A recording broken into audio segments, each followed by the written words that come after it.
हम देखने वाले हैं हु एम आई। मूवी की शुरुआत में हमें बेंजामिन को दिखाया जाता है जो कि एक होटल रूम में पहुंचता है तो वहां पर कुछ लोगों की लाशें पड़ी हुई हैं। उन सभी पर ताबड़तोड़ गोलियां चलाई गई होती है। फिर वहां से बेंजामिन एक बुलेट कवर पड़ा हुआ देखकर उसे उठाकर अपने पास रख लेता है। इसके साथ ये सीन होता है कट और हम बेंजामिन को हना नाम की एक साइबर डिवीजन यूरोपोल ऑफिसर के सामने देखते हैं, जिससे बेंजामिन कहता है कि मेरे पास फ्रेंड्स हैकर ग्रुप है जो कि रशियन साइबर माफिया से जुड़ा हुआ है और MRX, जिसे डार्क नेट की दुनिया मिस्टर एक्स कहकर बुलाती है, उन सब की जानकारी मेरे पास मौजूद है। लेकिन मैं उसको आपको तभी बताऊंगा जब आप मेरी कहानी सुनेंगी। अब हना काफी दिनों से इन दोनों की तलाश कर रही थी। उनकी वजह से हना को काफी कुछ सुनना भी पड़ा, इसलिए वो बेंजामिन की कहानी सुनने के लिए तैयार हो जाती है। यहाँ बेंजामिन की बात करें तो वो भी जर्मनी का एक हैकर है जो बताता है कि बैटमैन और स्पाइडरमैन जैसे सुपर हीरोज की तरह मैंने भी अपनों को खोया। मेरा जब जन्म हुआ तो मेरे माता पिता अपने परिवार को छोड़कर कहीं चले गए, उन्हें मैंने आज तक नहीं देखा। फिर जब मैं 8 साल का हुआ तो मेरी माँ ने खुद की जान ले ली।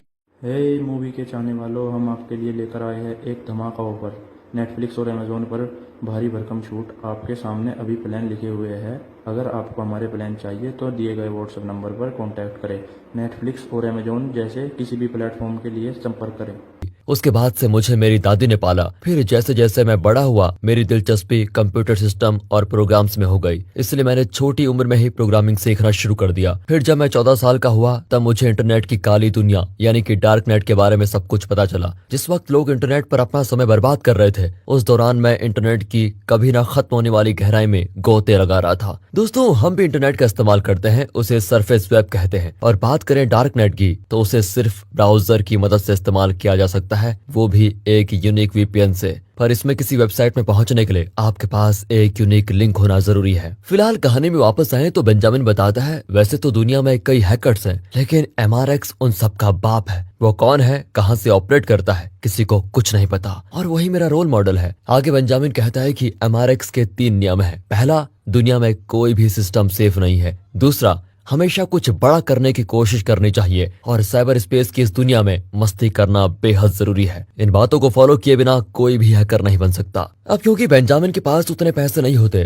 तो वो कॉलेज नहीं जाता और अपना खर्चा चलाने के लिए वो पिज्जा डिलीवरी बॉय का काम करता है। एक दिन वो कुछ कॉलेज स्टूडेंट्स को पिज्जा की डिलीवरी करने जाता है तो वहाँ पर वो मैरी को देखता है। उसको देखकर बेंजामिन को याद आता है कि मैरी तो वही लड़की है जो मेरे साथ हाई स्कूल में थी और वो मुझे काफी पसंद भी करती थी, लेकिन अपने शर्मिले स्वभाव के कारण उसने कभी मैरी से बात नहीं की। वो देखता है कि मैरी एग्जाम को लेकर बहुत ही परेशान है क्योंकि उसकी तैयारी नहीं हुई है। अब उसे इम्प्रेस करने के लिए बेंजामिन चोरी से यूनिवर्सिटी के सर्वर रूम में घुसकर उसे अपने सिस्टम से जोड़कर एक एग्जाम पेपर डाउनलोड कर लेता है। मगर बेंजामिन को यहाँ सिक्योरिटी गार्ड पकड़ लेता है, जिसके बाद कोर्ट में बेंजामिन को सड़क की साफ सफाई करने की आसान सी सजा दी जाती है क्योंकि बेंजामिन का कोई क्रिमिनल रिकॉर्ड नहीं था। सजा के तहत सड़क में सफाई करने के दौरान बेंजामिन की मुलाकात मैक्स से होती है जो कि बेंजामिन से सवाल करता है कि तुमने क्या किया था। इस पर उसे बेंजामिन बता देता है कि मैंने एग्जाम पेपर्स चुराने की कोशिश की थी। अब ये बात जानकर मैक्स बेंजामिन को एक पार्टी में आने का इनविटेशन देता है। जहाँ जब बेंजामिन रात को पहुंचता है तो मैक्स उसे अपने 2 दोस्त पॉल और स्टेफन से मिलवाता है जो कि बेंजामिन की तरह बड़े हैकर होते हैं। हालांकि उन्हें बेंजामिन पर विश्वास नहीं होता और वो बेंजामिन से खुद को साबित करने के लिए कहते हैं। इस पर बेंजामिन सिस्टम के जरिए पावर हाउस के सर्वर को हैक करके इस एरिया की पावर ही कट कर देता है, जो देखकर मैक्स, पॉल और स्टेफन को बेंजामिन की काबिलियत पर विश्वास हो जाता है। इस पार्टी में बेंजामिन की मुलाकात मैरी से भी होती है, जिससे जब बेंजामिन बातें करता है तो मैरी को याद आता है कि बेंजामिन उसके साथ ही पढ़ता था। जल्द ही वो इनके ग्रुप में शामिल हो जाती है। तभी वहाँ पर आती है पुलिस क्योंकि पार्टी की वजह से काफी ज्यादा शोर हो रहा था, इसलिए पांचों कैसे भी करके यहाँ से भाग जाते हैं। फिलहाल वक्त के साथ मैक्स बेंजामिन को अपने बारे में बताता है। वो कहता है कि मैं सोशल इंजीनियरिंग में माहिर हूँ, जो अपने आप में सबसे अलग तरह की हैकिंग है। इसके जरिए आप किसी भी आदमी को अपनी बातों में फंसाकर उससे अपने मन का काम करवा सकते हैं। अब ये सभी मिलकर एक हैकिंग ग्रुप बनाने का सोचते हैं और बेंजामिन के घर को अपना एक सेटअप करते हैं। दरअसल बेंजामिन ने अपनी दादी को अल्जाइमर की वजह से नर्सिंग होम में भर्ती करा हुआ है और ये लोग अपने ग्रुप को क्ले नाम देते हैं, जिसका मतलब होता है क्लॉन लाफिंग एट यू।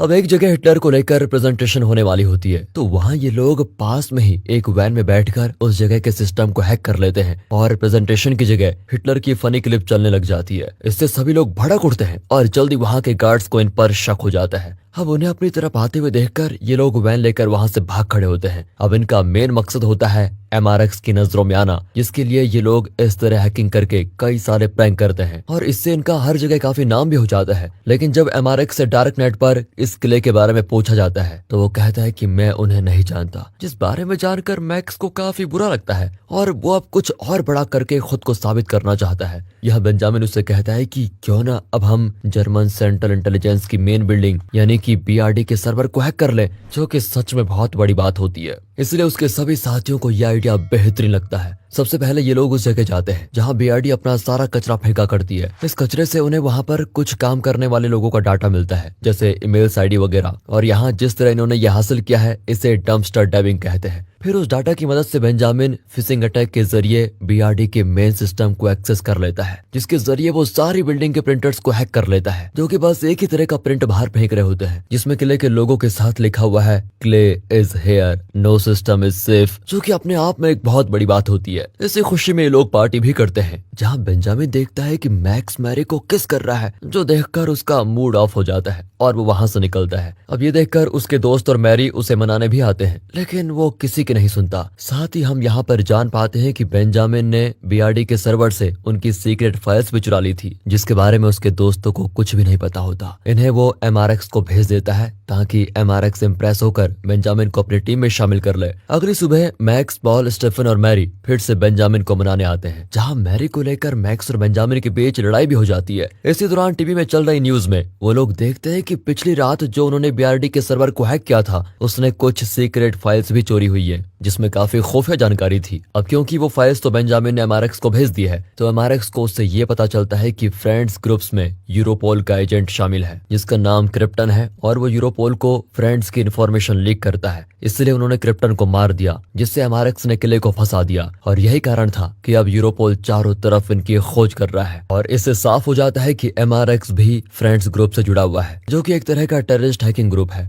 अब ये सब कुछ जो भी हुआ वो बेंजामिन की वजह से हुआ, जिसके बारे में उसके दोस्तों को कुछ भी पता नहीं था, इसलिए सभी उसको काफी सुनाते हैं। यहाँ बेंजामिन को अपने साथ अपने दोस्तों को भी बचाना होता है, क्योंकि गलती उसी की थी, इसलिए वो MRX से किसी तरह कांटेक्ट करता है। अब ये लोग वैसे तो चैटिंग के जरिए बात कर रहे होते हैं, पर हमें ये चीज इस तरह दिखाई जाती है जैसे कि दोनों आमने सामने बैठे हो। बेंजामिन MRX से कहता है कि मैं तुम्हारे साथ जुड़ना चाहता हूँ। इस पर MRX बेंजामिन को यूरोपोल के सर्वर को हैक करने के लिए बोलता है। उसके बदले वो बेंजामिन और उसके दोस्तों को अपनी टीम में शामिल कर लेगा। अब इन्हें यूरोपोल के सर्वर को हैक करने के लिए उसके मेन हेडक्वार्टर में घुसकर वहाँ एक हैकिंग डिवाइस लगाना होगा। फिर ये लोग सीवर और बाकी अलग अलग जगहों से जाने की कोशिश करते हैं, जिन सब में मैक्स के हाथ में चोट भी लग जाती है, लेकिन यहाँ की सिक्योरिटी काफी टाइट होती है, इसलिए ये लोग कामयाब नहीं होते। मगर तभी बेंजामिन देखता है कि यूरोपोल की बिल्डिंग में कुछ स्कॉलर्स निकल रहे होते हैं, जिनमें से एक का विजिटिंग पास वहीं पर गिर जाता है। उस पास को बेंजामिन उठा लेता है और फिर वो मैक्स की सिखाई सोशल इंजीनियरिंग की मदद से एक गार्ड से दोस्ती करके अंदर जाने की परमिशन लेता है और जल्दी से वहां पर हैकिंग डिवाइस लगाकर वापस भी आ जाता है। अब यूरोपोल के मेन सर्वर का एक्सेस पूरी तरह से बेंजामिन के पास होता है। इसकी हैकिंग के लिए बेंजामिन ने ट्रोजन का इस्तेमाल किया होता है, जिसके अंदर एक और दूसरा ट्रोजन मौजूद है। यानी कि जब पहले वाले ट्रोजन की मदद से MRX यूरोपोल के मेन सर्वर में घुसेगा, तो उसके अंदर का ट्रोजन बेंजामिन को MRX की लोकेशन से लेकर उसकी आइडेंटिटी तक सब कुछ दे देगा, और इस चीज का अंदाजा MRX को हो जाता है। इसलिए वो उस ट्रोजन को बेंजामिन से नहीं लेता, बल्कि उल्टा MRX बेंजामिन के वेबकैम को हैक करके उसकी तस्वीरें लेकर सब जगह फैला देता है। इससे होता यह है कि बेंजामिन के पीछे अब रशियन साइबर माफिया के लोग पड़ जाते हैं, जिनसे बेंजामिन किसी भी तरह अपनी जान बचाकर भागता है। साथ ही जब वो वापस अपने होटल के कमरे में पहुंचता है, जहां उसके दोस्त उसका इंतजार कर रहे होते हैं, तो वहां सभी को पहले ही रशियन माफिया ने मार दिया होता है, जो सीन हमें मूवी की शुरुआत में दिखाया गया था। इसी के साथ कहानी वापस प्रेजेंट में आती है, जहां बेंजामिन हना से कहता है इस MRX और फ्रेंड्स को पकड़ने के चक्कर में आपको सस्पेंड भी किया गया था, इसलिए मैं जानता हूँ कि आप उन्हें किसी भी कीमत पर पकड़ना चाहती हैं, जिसमें मैं आपको मदद कर सकता हूँ, लेकिन इसके बदले आप मुझसे वादा करिए कि मुझे आप विक्टिम प्रोटेक्शन प्रोग्राम में शामिल कर लेंगी। दरअसल इसके तहत गवर्नमेंट उस क्रिमिनल को प्रोटेक्शन देती है जो उसका साथ देते हैं, और ये काफी सीक्रेट प्रोग्राम है। इसके जरिए इंसान की आइडेंटिटी बदलकर उसे दूसरी सुरक्षित जगह पर भेज दिया जाता है।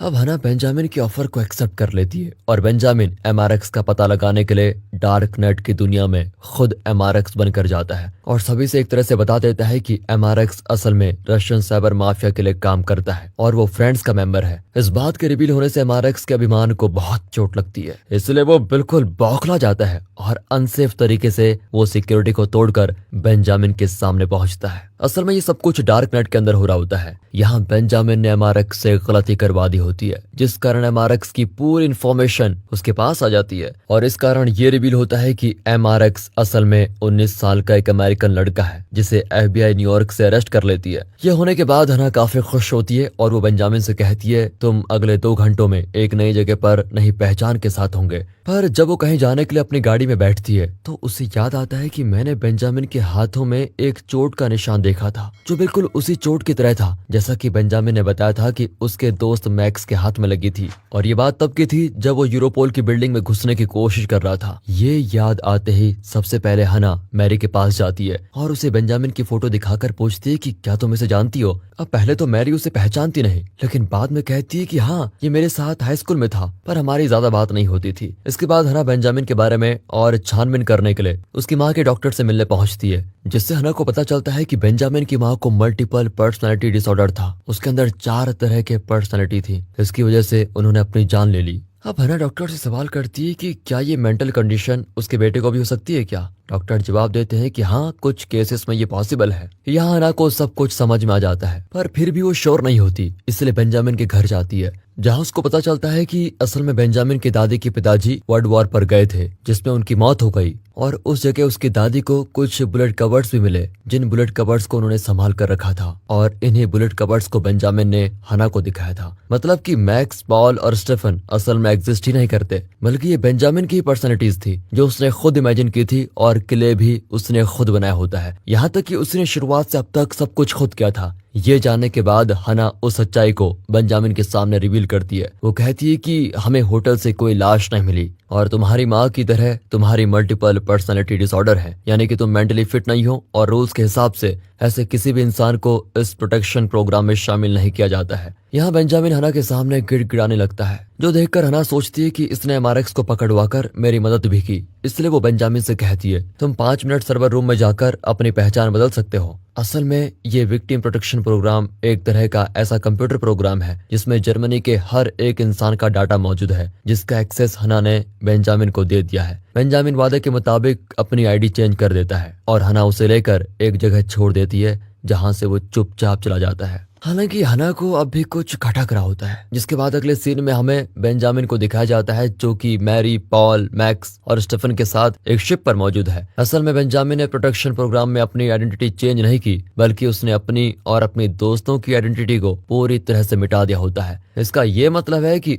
अब वो लोग किसी के लिए भी एग्जिस्ट नहीं करते, यानी कि ये सब इन लोगों का प्लान था। जो सब इन्होंने कैसे अंजाम दिया ये हमने देखा। असल में जब बेंजामिन होटल रूम में पहुंचता है तब उसके दोस्त मरे नहीं थे, पर रशियन माफिया अब भी उनके पीछे थे। इसलिए वहां मैरी ने इन लोगों को हना और इस विक्टिम प्रोटेक्शन प्रोग्राम के बारे में बताया। इसलिए बेंजामिन हना के पास गया और मैरी को छोड़कर उसके दोस्त बिल्कुल अंडरग्राउंड हो गए। बाकी सारी कहानी बेंजामिन ने हना को इस तरह सुनाई कि उसे ये शक हो कि बेंजामिन को उसकी माँ की तरह मल्टीपल पर्सनालिटी डिसऑर्डर है, इसलिए उसने अपने हाथ में वो चोट खुद से की थी। उसने हना को मजबूर किया कि वो इस बारे में सोचे और साथ ही उसे मैनिपुलेट करे और इस्तेमाल करे, और उसका मेन मोटिव था कि हना उसे खुद इस विक्टिम प्रोग्राम का एक्सेस दे दे। यहाँ बेंजामिन ने मैक्स से सीखकर सोशल इंजीनियरिंग की स्किल हना पर इस्तेमाल की और वो बिल्कुल सफल रहा। अब वो और उसके दोस्त पूरी तरह से आजाद हैं। हना को भी इस चीज का एहसास हो जाता है, लेकिन वो खुश होती है और वो कभी इन्हें ढूंढने नहीं जाएगी, क्योंकि हना को जो चाहिए था बेंजामिन ने उसे थाली में परोस कर दे दिया था। उसी की वजह से एमआरएक्स और फ्रेंड्स ग्रुप आज पुलिस की हिरासत में है, जिस कारण हना का प्रमोशन हो जाता है। और इसी के साथ दोस्तों ये मूवी खत्म होती है और आप